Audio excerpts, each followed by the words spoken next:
of the sun and moon.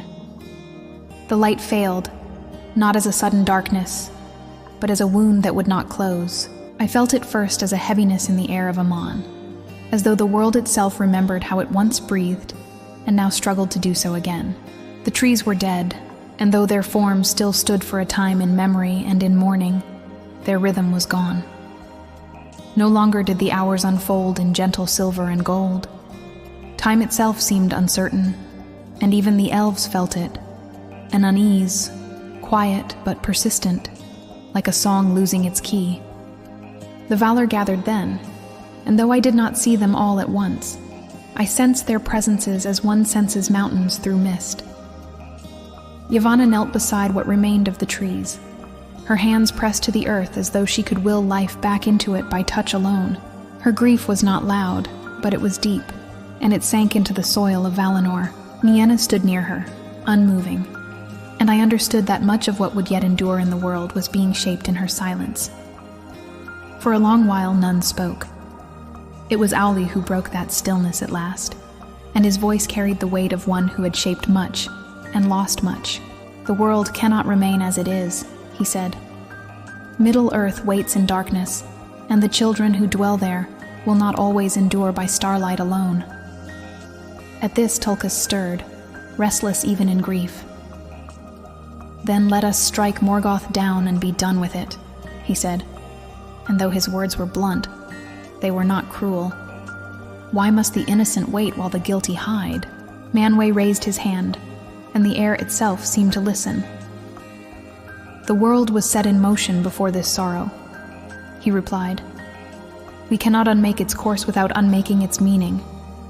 What was lost cannot be restored as it was, but it may yet be transformed." It was then that Yavanna lifted her head, and in her eyes there was both sorrow and resolve. From the last living flower of Telperion and the final fruit of Lorelin, she proposed a new labor, not a healing of the past, but a provision for what was to come.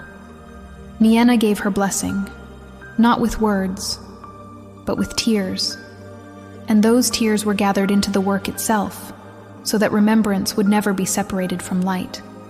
Aula fashioned vessels for that light, strong enough to endure motion and time, and Varda hallowed them, setting within them the memory of the music as it had been before discord entered. These were not the trees reborn, and all knew it. They would not stand in one place, nor would they grant rest.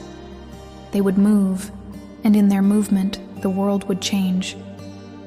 Thus the sun and the moon were made. When first the moon arose, pale and watchful, I felt a hush pass over both Aman and Middle-earth. Its light was gentler, touched with memory, and under it the elves felt a sorrow sharpened rather than soothed. Many stood in silence, and songs rose then, not of triumph, but of longing. In that light, the west seemed both nearer and farther away, and I sensed that elvish memory itself was being shaped, bound forever to what had been lost.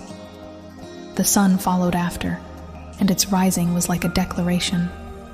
The light was fierce, unyielding, and it did not linger. Shadows fled before it or hardened into things that would not endure it.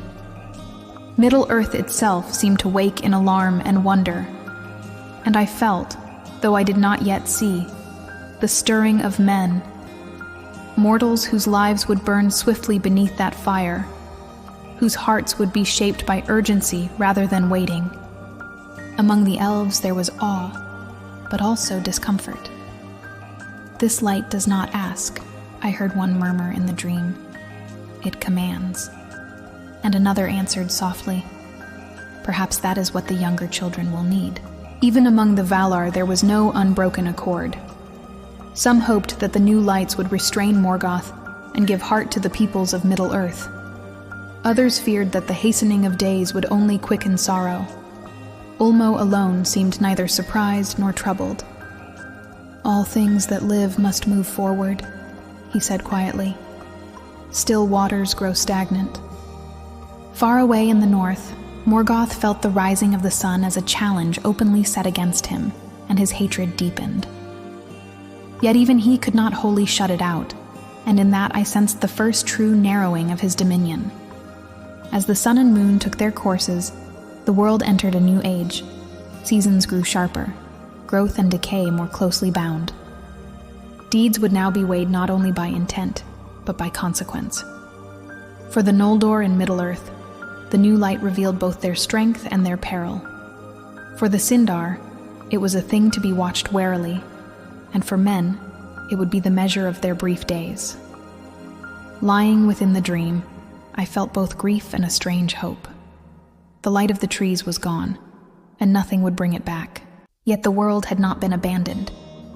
Instead, it had been entrusted to motion, to change, and to the hard courage of those who would live beneath wandering lights.